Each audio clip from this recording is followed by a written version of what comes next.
खबर उत्तर प्रदेश के अयोध्या से। आज सुबह लखनऊ हाईवे पर बड़ा हादसा हो गया। रौनाही चौराहे पर मुबारकगंज के पास ट्रक और स्कॉर्पियो के बीच भीषण टक्कर हो गई। दुर्घटना में स्कॉर्पियो सवार 3 लोगों की मौके पर ही मौत हो गई और 4 लोग गंभीर रूप से घायल हो गए। प्रत्यक्षदर्शियों ने बताया कि स्कॉर्पियो इतनी तेज थी कि ट्रक से पीछे जा घुसी और छत के परखचे उड़ गए। गाड़ी इतनी बुरी तरह से पिचक गई कि अंदर बैठे लोग फंस गए, जिससे 3 लोगों की मौके पर ही मौत हो गई। स्कॉर्पियो में कुल 7 लोग सवार थे। शेष लोगों को अस्पताल में इलाज हेतु भर्ती कराया गया है। पवित्र अमरनाथ यात्रा 3 जुलाई से शुरू होने जा रही है। ऐसे में सुरक्षा एजेंसियां सतर्क हैं, क्योंकि कई आतंकवादी संगठन ऐसे मौके पर देश में अराजकता फैलाने का षड्यंत्र रच सकते हैं। खुफिया इनपुट के अनुसार पाकिस्तानी हैंडलर जम्मू संभाग के अंतरराष्ट्रीय सीमा से लगे सांबा व कठुआ में ड्रोन के जरिए हथियार व गोला बारूद गिराने की साजिश रच रहे हैं। ऐसे में सुरक्षा बलों को अलर्ट रहने के निर्देश दिए गए हैं।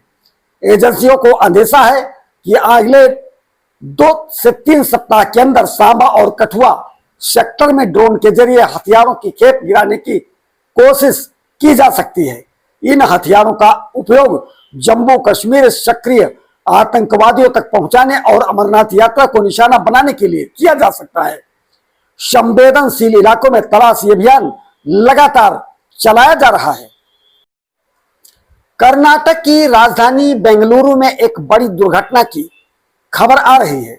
गुरुवार सुबह साउथ तालुका के मादा पट्टन इलाके में एक पत्थर की खदान में एक विशालकाय चट्टान के खिसकने से बिहार के रहने वाले 8 दिहाड़ी मजदूरों की मौत हो गई, जबकि कई मजदूर घायल हो गए। मजदूरों ने बताया कि लगभग 18 लोग साइट पर काम कर रहे थे, तभी 40 फीट की ऊंचाई से एक बहुत बड़ी चट्टान मजदूरों के ऊपर आ गिरी, जिससे लगभग 3 मजदूरों की मौत हो गई। भारत ने एक बार फिर वैश्विक मंच पर आतंकवाद के खिलाफ अपने कड़ा रुख और जीरो टॉलरेंस नीति को सख्ती के साथ दोहराया। संयुक्त राष्ट्र में भारत के अस्थायी प्रतिनिधि हरीश पर्वतनेनी ने दुनिया के देशों से अपील की है कि वे आतंकवाद की खूनी सोच को जड़ से उखाड़ फेंकें। उन्होंने कहा, किसी भी शिकायत व वजह से आतंकवाद को सही नहीं ठहराया जा सकता। आतंकवाद के मुद्दे पर भारत ने साफ कहा कि आतंकवाद के मामले में दुनिया को दोहरा मापदंड बंद करना चाहिए। कोई भी आतंकवादी अच्छा या बुरा नहीं होता।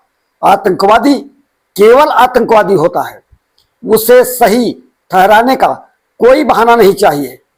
हमने अपनों को खोया है। आतंकवाद को बढ़ावा देने वाले, उनको पैसे से मदद करने वाले और उन्हें शरण देने वाले देशों को कटघरे में खड़ा करना बेहद जरूरी है। भारत की राजनीति में एक बड़ा भूचाल आने वाला है।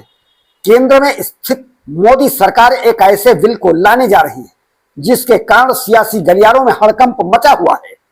20 जुलाई से शुरू होने वाले मानसून सत्र में सरकार संविधान का 130वां संशोधन विधेयक 2025 पेश करने जा रही है। इस विधेयक के लागू होने के बाद कोई भी प्रधानमंत्री, मुख्यमंत्री यदि किसी गंभीर अपराध में 30 दिनों तक जेल या न्यायिक हिरासत में रहता है तो उसकी कुर्सी अपने आप चली जाएगी। जेपीसी आने वाली 17 जुलाई को अपनी अंतरिम रिपोर्ट को मंजूरी देकर सरकार को सौंपेगी, जिसके पश्चात इसे संसद के पटल पर रखा जाएगा।